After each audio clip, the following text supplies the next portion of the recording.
Welcome to a new episode of Essentials. In this episode, we will dive deeper in the battle between democracy and autocracy. In the previous episode, we saw that autocracies are on the rise. More and more countries end up with some sort of autocratic political system at the cost of the number of democracies in the world. This poses the question, why are autocracies becoming more popular? Even in old democracies such as the USA, the UK, the Netherlands, France, Germany and Sweden, it seems that the call for a strong leader is increasing. Why is this happening? The answer to that question lays in the strengths of autocracies and the weaknesses of democracies. So let's make a SWOT analysis of both.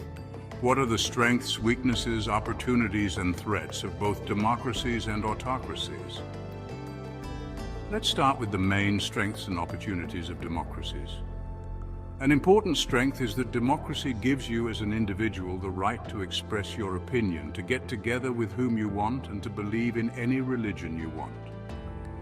In addition, the press can say or write whatever they want. You can live freely without undue interference from the state, whereby you can criticize your government and advocate for change without fear of repression. The leaders in a democracy are elected officials and they are accountable to the people. If you don't like their policies, you can vote them out of office. These systems are adaptable and they can respond to changing societal needs and preferences. In other words, if things go wrong, there is a correction possible. If you want to be a leader in a democracy, you need to be elected. This means that there is competition between the candidates in a democracy. This competitive nature of democratic politics encourages innovation in governance and public policy to address emerging challenges effectively. This type of competition goes hand in hand with market economies, which also fosters competition, innovation, and economic growth. This leads to higher standards of living. This is why democracy goes well together with capitalism. Both come from the same tree. In a democracy, an extensive legal framework ensures justice, fairness, and the protection of your individual rights. Independent judges uphold the rule of law. They resolve disputes impartially and they act as a check on government power.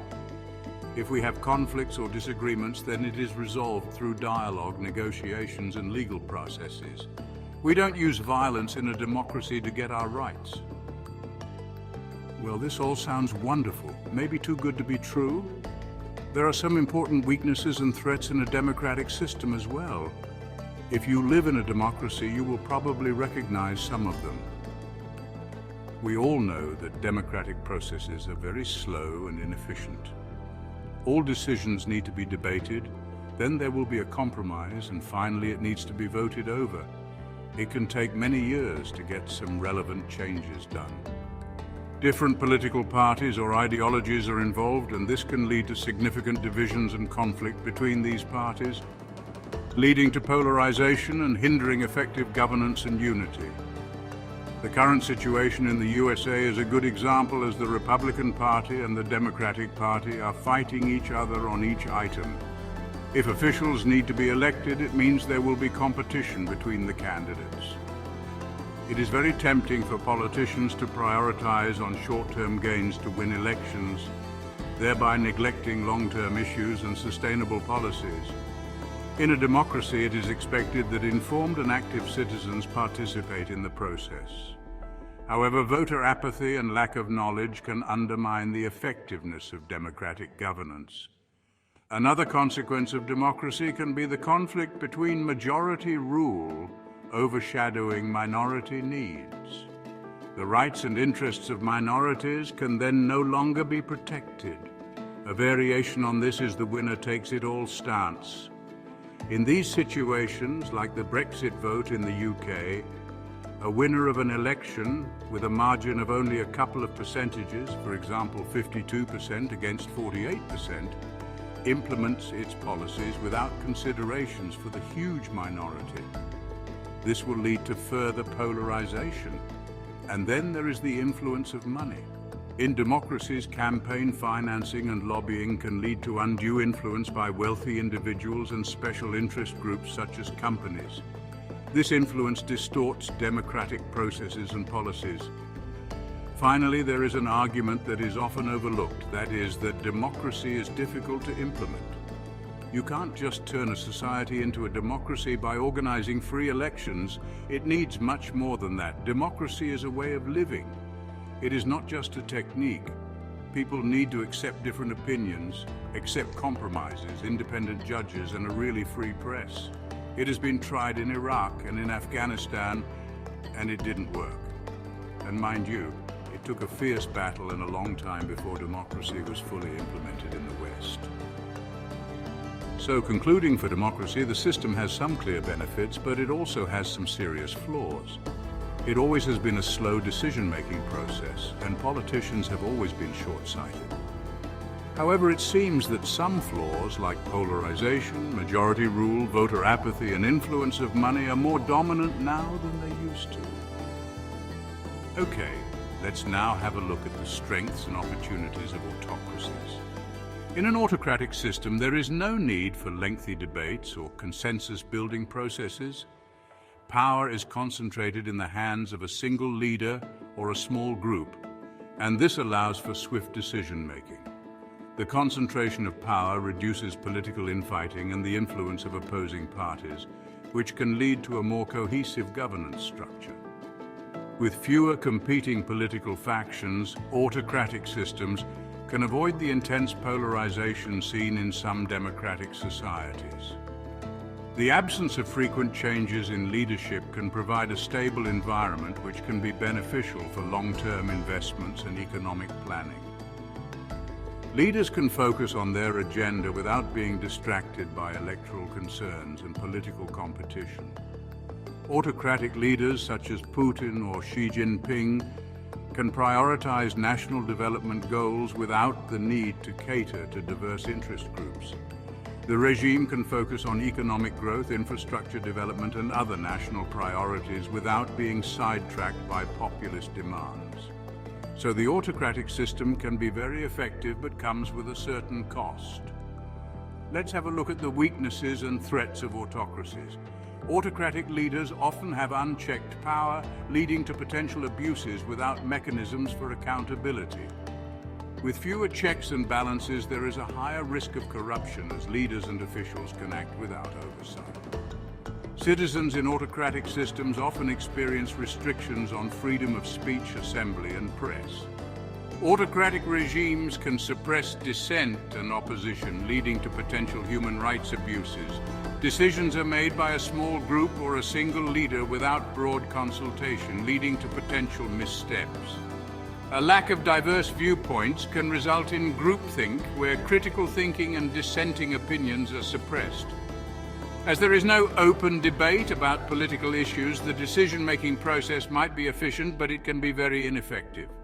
What do you think what happens if Putin makes a mistake? No one dares to tell him that he is wrong, so the impact of the mistake might become huge. Mao in China offers enough of these examples at the expense of tens of millions of victims. Autocratic leaders may resist change and innovation, preferring to maintain the status quo to retain their power. The system may struggle to adapt to new challenges and changing circumstances due to a lack of diverse perspectives. Economic standstill is often the consequence. The lack of freedom and open discourse can stifle creativity and innovation within society. Autocratic systems may lag in technological advancement due to their resistance to change and openness.